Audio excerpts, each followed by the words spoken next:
तो दोस्तों आज हम प्रोटीन संश्लेषण के बारे में बात करेंगे। और प्रोटीन संश्लेषण यानी ट्रांसलेशन। एक डीएनए सबसे पहले एमआरएनए के रूप में एक स्क्रिप्ट लिखता है। इस प्रोसेस को हम कहते हैं ट्रांसक्रिप्शन। इस एमआरएनए की स्क्रिप्ट के अनुसार एक प्रोटीन या पॉलीपेप्टाइड का निर्माण होता है। इस प्रोसेस को हम ट्रांसलेशन कहा करते हैं। इस ट्रांसलेशन प्रोसेस के अंदर सभी प्रकार के आरएनए वो काम आते हैं। इसका मतलब ये डीएनए की एक जीन का एक्सप्रेशन है जिसमें उसको सहायता लेनी पड़ती है सभी प्रकार के आरएनएस को। ये आरएनए जो हुआ करते हैं उसमें सबसे महत्वपूर्ण होता है एमआरएनए, क्योंकि उस पर कोडोन्स के फॉर्म में एक स्क्रिप्ट लिखी जाती है और ये कोडोन डिफाइन करते हैं कि एक पॉलीपेप्टाइड में कौन से अमीनो एसिड आकर जुड़ेंगे। टीआरएनए की भूमिका बहुत महत्वपूर्ण इसलिए भी है कि ये उन कोडोन्स के अकॉर्डिंग साइटोप्लाज्म में जितने भी अमीनो एसिड हुआ करते हैं उनको कोडोन्स के अकॉर्डिंग उठा के लाता है और प्रोटीन संश्लेषण स्थल पर उनको अरेंज करता है। ये आरएनए की बात करें हम तो हम प्रोटीन फैक्ट्रीज के रूप में जानते हैं राइबोसोम्स को। और राइबोसोम की स्ट्रक्चर जो बनी होती है वो आरएनए और प्रोटीन्स के थ्रू बनती है, तो उसी का स्ट्रक्चरल अभिन्न अंग है ये। तो हम ये देख सकते हैं कि सभी का योगदान इस प्रोटीन संश्लेषण के दौरान हुआ करता है। तो जितने भी टाइप के आरएनए हैं वो सभी इसमें काम आते हैं। तो हम सबसे पहले यहाँ पर इस प्रोटीन संश्लेषण के दौरान होता क्या क्या है इन सभी को देखते हैं। सबसे पहली चीज होती है कि जितने भी टीआरएनए होते हैं उनको हम कहा करते हैं सोल्यूबल आरएनए। ये सोल्यूबल आरएनए जो हुआ करते हैं वो डिस्चार्ज पोजीशन पर हुआ करते हैं और इनकी चार्जिंग होना यानी इनको अमीनो एसिड से जोड़ना, उसके लिए एटीपी की रिक्वायरमेंट हुआ करती है। एक अगर हम टीआरएनए को देखें तो वो स्पेसिफिकली किसी एक स्पेसिफिक अमीनो एसिड को उठा के प्रोटीन संश्लेषण स्थल पर लाता है और इस अमीनो एसिड से जुड़ने के लिए इसको एटीपी का एक मॉलिक्यूल आवश्यक होता है और ये उस एटीपी की एनर्जी को अपने अंदर चार्ज के फॉर्म में भर लेता है और फिर प्रोटीन संश्लेषण स्थल पर पहुंच जाता है। तो टीआरएनए को सबसे पहले हम लेते हैं कि टीआरएनए की स्ट्रक्चर में होता क्या है। ये एक टीआरएनए है और इसकी 2D स्ट्रक्चर है। 2D स्ट्रक्चर जो है इसकी, उसमें इसकी रिजेम्बलेंस हमें दिखाई दे रही है बिल्कुल क्लोवर लीफ लाइक, तो इसलिए इसको क्लोवर लीफ मॉडल भी कहा जाता है। अगर आप इसको 3D में देखेंगे तो 3D स्ट्रक्चर इसकी जो होती है इन्वर्टेड एल टाइप की होती है, तो इन्वर्टेड एल शेप्ड इसकी 3D स्ट्रक्चर कही जाएगी। हम अभी 2D स्ट्रक्चर देख रहे हैं इसकी, जिसमें कई सारे लूप और आर्म्स दिखाई दे रहे हैं। अब इसके आर्म्स और लूप की बात करें हम तो सबसे पहले हमें इसकी शुरुआत की बात करनी होगी। किसी भी आरएनए की शुरुआत हम या उसकी रीडिंग को हम 5 प्राइम एंड से रीड करते हैं। तो 5 प्राइम एंड से इसकी शुरुआत करें तो शुरुआत करने पर ये यूं इस तरह से एक लूप बनाता हुआ, फिर ये दूसरा लूप, फिर ये तीसरा, ये फिर चौथा और उसके बाद ये लास्ट में यहाँ पर एंड हो जाता है 3 प्राइम एंड पे। तो 3 प्राइम एंड पर इसके एमिनो एसिड वो आकर और जुड़ता है, तो इसको एमिनो एसिड आर्म या भुजा कहा जाता है। इसको हम लूप नहीं कहते हैं क्योंकि ये लूप नहीं बनाता। इसी के साथ हम देखें तो इस साइड जहाँ पर मैं खड़ा हूँ इधर यहाँ DHU आर्म या लूप पड़ा है, ये लूप है। इस लूप को DHU इसलिए कहा, डाईहाइड्रोयूरिडीन नाम का एक अनयूजुअल बेस यहाँ पर लगा रहता है। इसका इंपॉर्टेंस ये है कि यहाँ पर amino acid tRNA synthesis enzyme वो रखा जाता है। दूसरी तरफ अपन देखें इसकी ठीक सामने, तो इस ठीक सामने वाले भाग में हमको दिखाई दे रहा है TCC आर्म या लूप। इस लूप की इंपॉर्टेंस ये, एक तो साई यहाँ पर जो सिंबल है वो इंडिकेट करता है सूडोयूरिडीन को, और सूडोयूरिडीन भी एक अनयूजुअल बेस है जो यहाँ पर मिलता है। तो टीआरएनए बहुत सारे अनयूजुअल बेसिस रखता है। अब इस TCC आर्म का इंपॉर्टेंस ये है कि लार्जर सब यूनिट ऑफ राइबोसोम उससे ये अटैच होता है। तो अटैचमेंट साइट है ये, राइबोसोम अटैचमेंट साइट इसको कहा जा सकता है। अब हम बात करते हैं इस पे यहाँ नीचे की ओर, नीचे की ओर हमें इसमें स्ट्रक्चर में दिखाई दे रहा है एक एंटीकोडॉन लूप। एंटीकोडॉन आर्म या एंटीकोडॉन लूप वो एमआरएनए के कोडॉन से जाकर कम्युनिकेट करता है, वहाँ से जुड़ता है। ये एक ऐसी न्यूक्लियोटाइड सीक्वेंस रखता है जो कॉम्प्लीमेंट्री होती है कोडॉन के, इसीलिए इसको एंटीकोडॉन लूप कहा जाता है।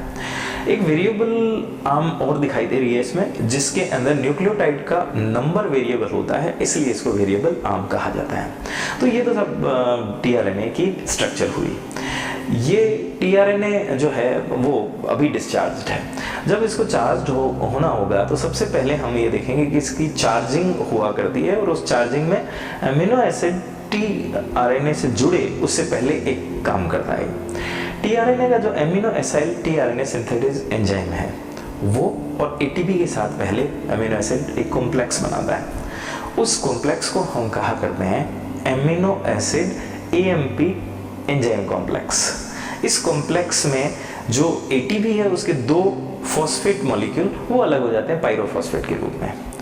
अब ये amino acid AMP enzyme complex tRNA से रिएक्शन दिखाता है, और इस समय टीआरएनए के साथ अमीनो एसिड को जोड़कर एएमपी अलग हो जाता है, और उसी के साथ अमीनो एसाइल टीआरएनए सिंथेसिस भी अलग हो जाता है। तो अब एक्टिवेटेड टीआरएनए हमें प्राप्त होता है, जिसको हम यहाँ पर बोल रहे हैं अमीनो एसाइल टीआरएनए।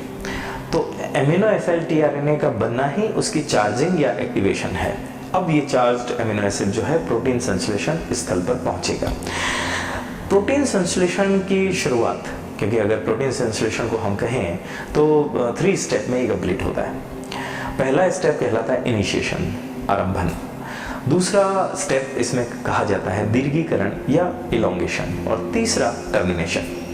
तो पहला स्टेप जब शुरू होता है तो उस स्टेप को हम कहा करते हैं इनिशिएशन। इनिशिएशन में ये सब कुछ हुआ करता है कि सबसे पहले हम एमआरएनए को देखें, तो एमआरएनए को हम रीड करते हैं 5 प्राइम से 3 प्राइम एंड की तरफ। ये जो 5 प्राइम एंड है उस पे जो स्टार्टिंग कोडॉन, क्योंकि इसमें किसी भी प्रोटीन सिंथेसिस को शुरू करने के लिए एक स्टार्टिंग कोडॉन होना आवश्यक है। प्रोकैरियोट में ये AUG या GUG हो सकता है, लेकिन यूकैरियोट के अंदर ये हमेशा AUG ही होगा। अब इस जो स्टार्टिंग कोडॉन है उससे ठीक पहले तक एक UTR रीजन होता है, अनट्रांसलेटेड रीजन।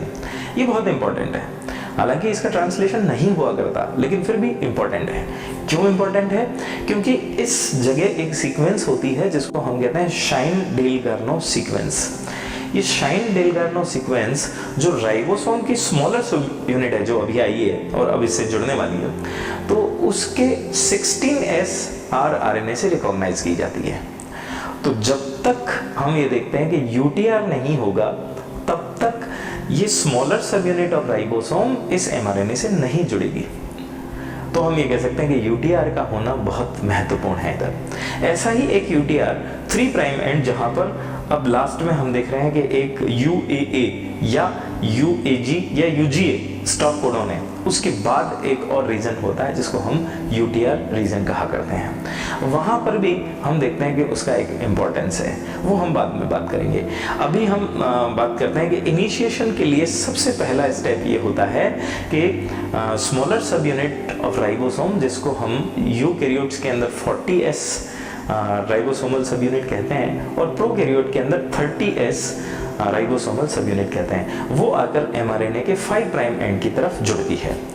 और इसके जुड़ने के बाद जो कॉम्प्लेक्स बनता है उस कॉम्प्लेक्स को हम कहा करते हैं 30S mRNA कॉम्प्लेक्स। ये प्रोकैरियोट के अंदर होता है। अब जब इसके बाद यहाँ पर हम देखते हैं कि tRNA जो होता है वो AUG या स्टार्टिंग कोडॉन के अकॉर्डिंग अमीनो एसिड को लेकर इस स्थल पर पहुंचता है और इस कॉम्प्लेक्स से जुड़ भी जाता है। इस कॉम्प्लेक्स से टीआरएनए का जुड़ना एक स्पेसिफिक कॉम्प्लेक्स के फॉर्मेशन को इंडिकेट करता है और इसको हम कहते हैं 30S mRNA टीआरएनए कॉम्प्लेक्स। अब ये जो कॉम्प्लेक्स बनता है इसमें हम ये जैसे प्रोकैरियोट के अंदर AUG से हमने शुरुआत की है प्रोटीन सिंथेसिस की, तो इसमें ये टीआरएनए जो है AUG के अगेंस्ट लेके आया है फॉर्माइलेटेड मिथियोनिन को, क्योंकि AUG कोड करता है मिथियोनिन को। तो मिथियोनिन अमीनो एसिड को उठा के ये प्रोटीन संश्लेषण स्थल पर लेके आया है। अब यहाँ पर हम देखते हैं कि बड़ी सब यूनिट जो होती है राइबोसोम की, वो आकर इस कॉम्प्लेक्स को ज्वाइन करने वाली है, और इस कॉम्प्लेक्स को ज्वाइन करने के लिए उसे मैग्नीशियम आयंस की जरूरत होती है। तो वो मैग्नीशियम आयन की प्रेजेंस में यहाँ पर इस कॉम्प्लेक्स से जुड़ता है। अब इस समय GTP वो रिक्वायर्ड होता है, और GTP का एक मॉलिक्यूल इस पूरे इनिशिएशन में काम आ जाता है। तो GTP का मॉलिक्यूल मैग्नीशियम आयन होने के उपस्थित होने के बाद यहाँ पर बड़ी सब यूनिट जो है इस कॉम्प्लेक्स को ज्वाइन कर लेती है, और फॉर्मेशन होता है प्रोकैरियोट के अंदर 70S mRNA tRNA कॉम्प्लेक्स का। और इस कॉम्प्लेक्स के बनने के बाद हम देखते हैं कि कुछ इनिशिएशन फैक्टर इसमें शुरुआत से काम आ रहे होते हैं, जिनको IF कहा जाता है। IF3, IF2 और IF1, ये 3 इनिशिएशन फैक्टर इस इनिशिएशन प्रोसेस में काम आ जाते हैं। तो इनिशिएशन प्रोसेस यहाँ तक कंप्लीट होता है। तो अब हम प्रोटीन संश्लेषण की एलोंगेशन स्टेप की बात करते हैं। एलोंगेशन के दौरान हम देखते हैं कि इनिशिएशन में हमें लास्ट में एक कॉम्प्लेक्स जो है वो मिल गया था, और इस कॉम्प्लेक्स को हमने कहा था 70S mRNA tRNA कॉम्प्लेक्स। अब इसमें जो पहला tRNA हमें दिखाई दे रहा है वो राइबोसोम की लार्जर सब यूनिट उसकी एक साइट पर जाके फिक्स हो गया है। इस साइट को हम P साइट कहा करते हैं। इस P साइट के ठीक आगे की ओर एक A साइट भी है।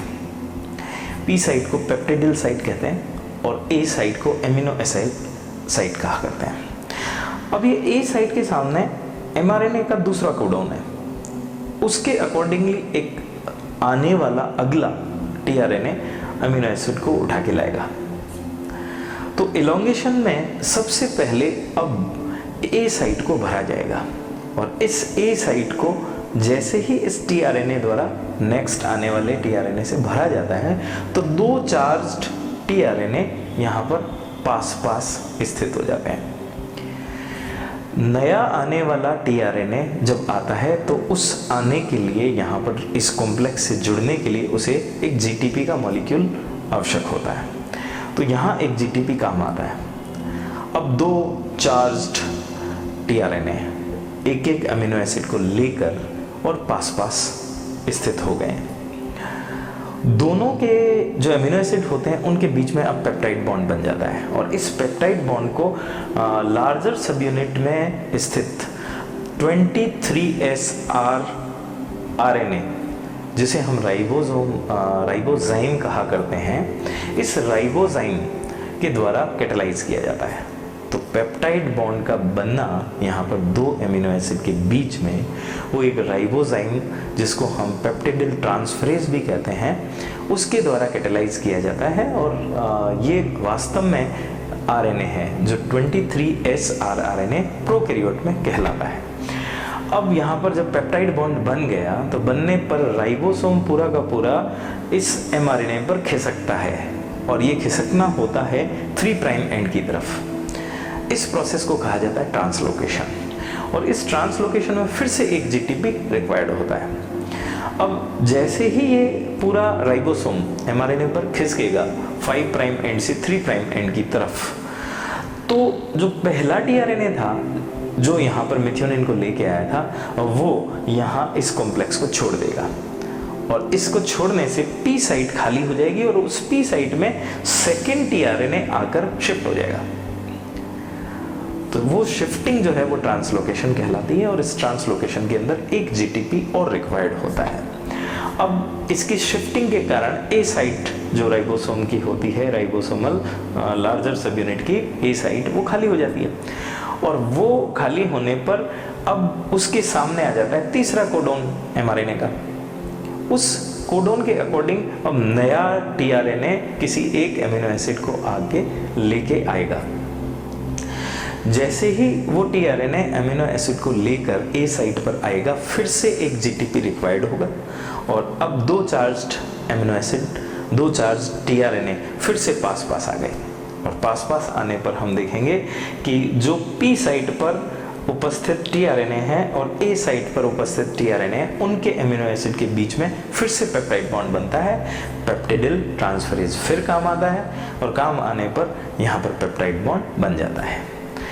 अब यहाँ पर फिर से राइबोसोमल सब यूनिट जो है वो 3 प्राइम एंड की तरफ एमआरएनए पर खिसकती है और खिसकने के बाद यहाँ पर दूसरा टीआरएनए अब इस कॉम्प्लेक्स को छोड़ के चला जाता है। फिर से वही प्रक्रिया तब तक चलती रहती है जब तक कि यहाँ पर लास्ट में ए साइट के सामने टर्मिनेशन कोडोन ना आ जाए।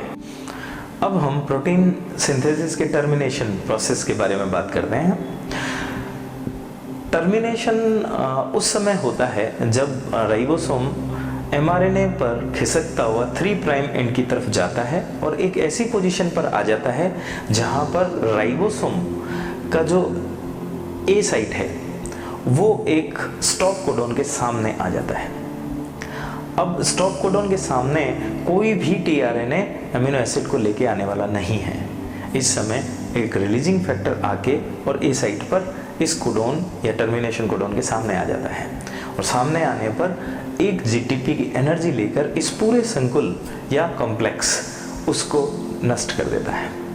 और ये संकुल जैसे ही टूटता है तो एक पॉलीपेप्टाइड चेन वो बन के हमें प्राप्त होती है और उसी के साथ हम देखते हैं कि लार्जर सब यूनिट और स्मॉलर सब यूनिट ऑफ राइबोसोम वो अलग हो जाते हैं और जो टीआरएनए है वो डिस्चार्ज होके अलग हो चुका होता है और एमआरएनए उसको एकदम से अलग कर दिया जाता है जिसको अब डिग्रेड कर दिया जाएगा।